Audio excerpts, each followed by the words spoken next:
Voix de l'âme, voix de l'âme.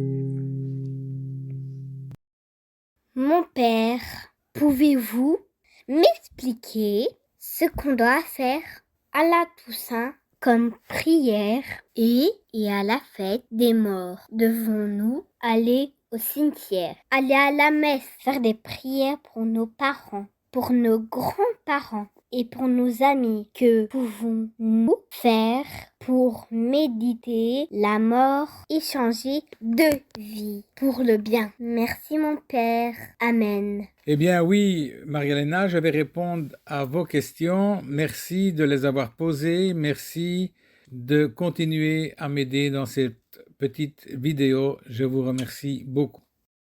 Quoi pensez-vous que la visite au cimetière et la mémoire de nos défunts peuvent nous aider à mieux vivre en paix avec les autres? Merci Marie-Hélène, Valentina, Annalisa, merci de votre aide pour cette vidéo. J'espère que les fidèles vont être vraiment contents. Amen. Bravo Valentina. Eh bien oui, comme Marie-Hélène, je vais répondre aussi à vos questions.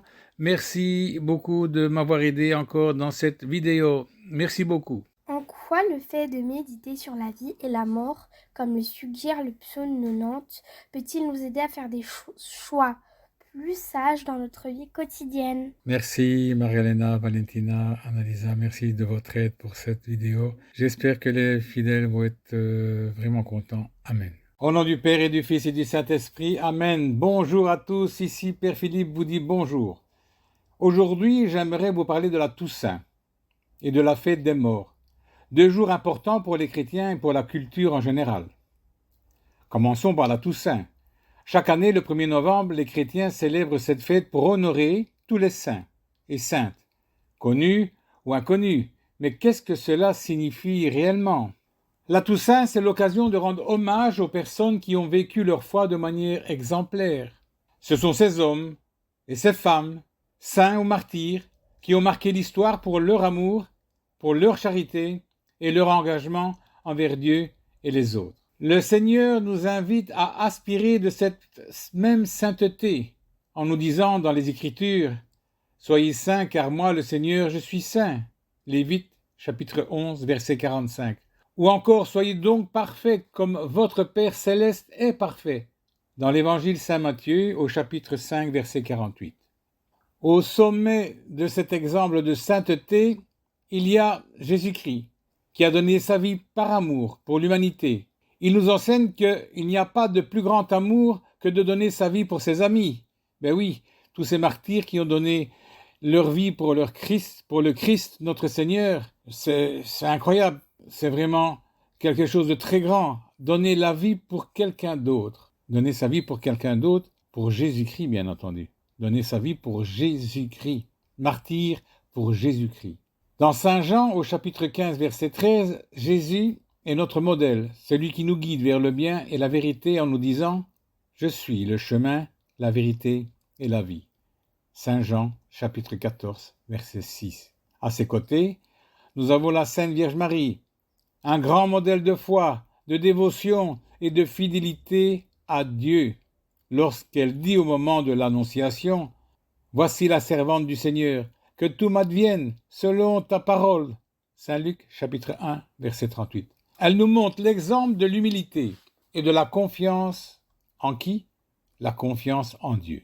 Cette journée de la Toussaint est donc un temps de recueillement, mais aussi d'inspiration. Elle nous rappelle que chacun d'entre nous peut, par sa manière de vivre, être un modèle et contribuer à un monde meilleur. En regardant vers Jésus, Marie et les saints, nous sommes invités à changer notre propre vie pour le bien, à devenir meilleurs, à faire preuve de compassion et de générosité envers les autres. Le 2 novembre, nous célébrons ensuite la fête des morts, également appelée le jour des défunts.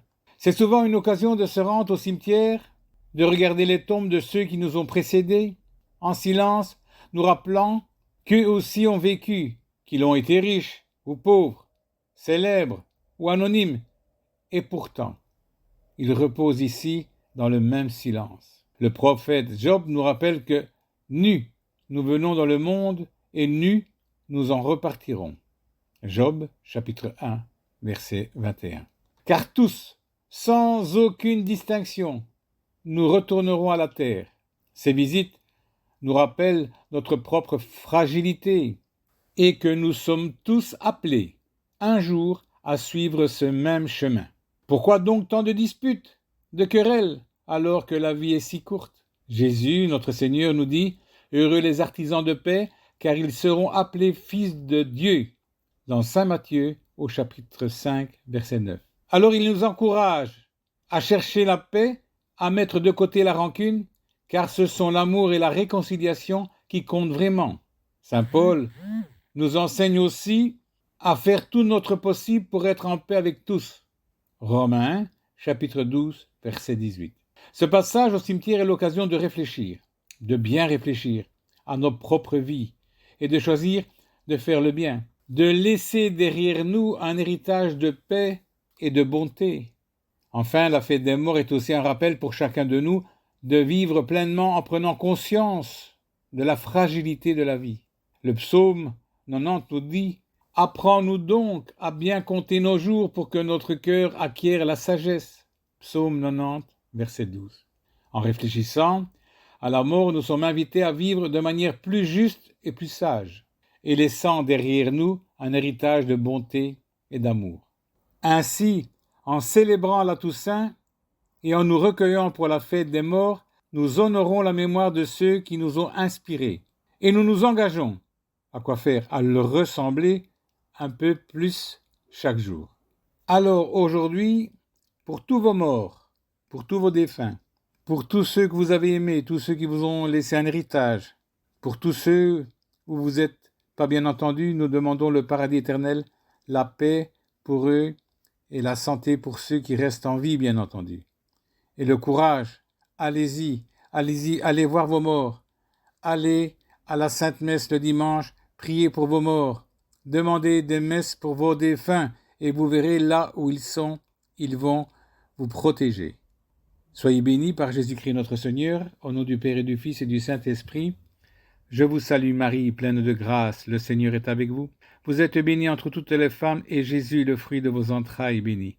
Sainte Marie, Mère de Dieu, priez pour nous pauvres pécheurs, maintenant et à l'heure de notre mort, ainsi soit-il. Que tous vos défunts soient au paradis éternel. Amen.